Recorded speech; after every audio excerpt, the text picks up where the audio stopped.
All right, in this lesson we'll dive into the timestamp object and explore some of its attributes and see how we can very quickly find out information about a specific date and even turn that information into brand new columns in our existing data frame.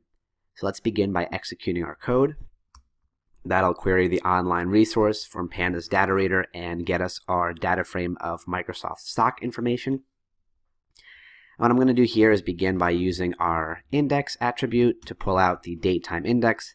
And let's say I want to pull out a specific date. I'm just going to pick a random index location of 500. There we have my Pandas timestamp for December 28th, 2011. I'm just going to store this in a variable called someday. So now we can see that someday is a Pandas timestamp. And if I do someday and add a period there, I can see all of the available attributes that are available here. So if I do something like day, we can see the day of the month. We also, of course, have month to give us the actual month. We also have year, which is going to give us the year. We have some additional ones that are beneficial, like weekday name, which is going to give us the day of the week, like Wednesday. We also have things like Boolean values, like is month end. That's going to tell us true if it is the conclusion of the month and false if it is not.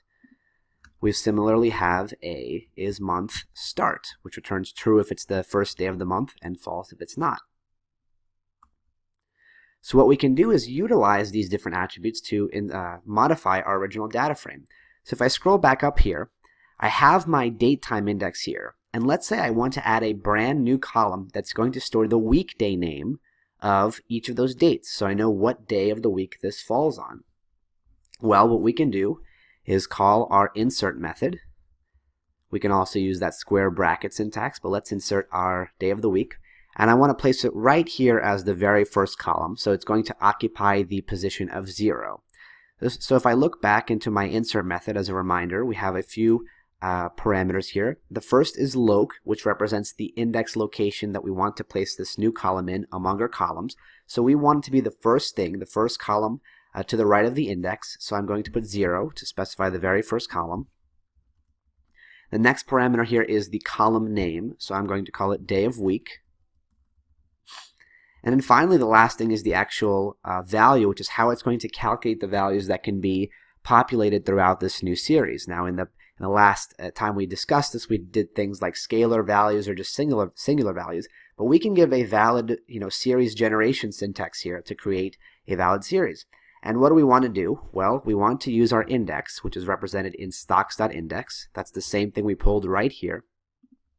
And then on top of this, I want to call weekday name, which is one of my attributes. And what it's actually going to do is look through all of my index timestamp values, get that attribute, which is the weekday name, create a brand new series of those weekday names, and then populate it throughout my data frame. So if I execute this, we're not going to see anything immediately. But now if I take a look at the first couple rows of stocks, you'll see that we've automatically generated a new column. It's inserted in index position 0.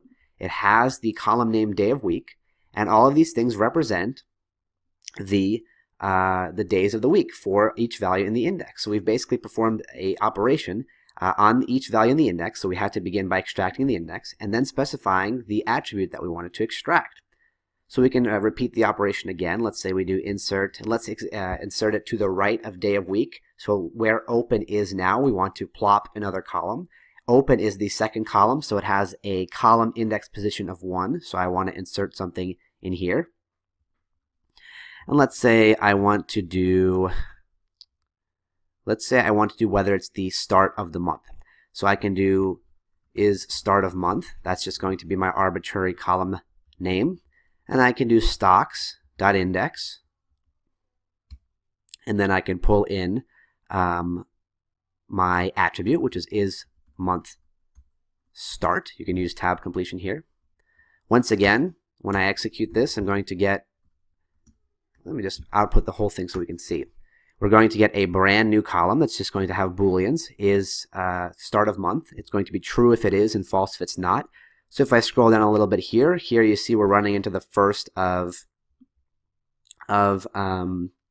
February 2010. So you can see we have a true here.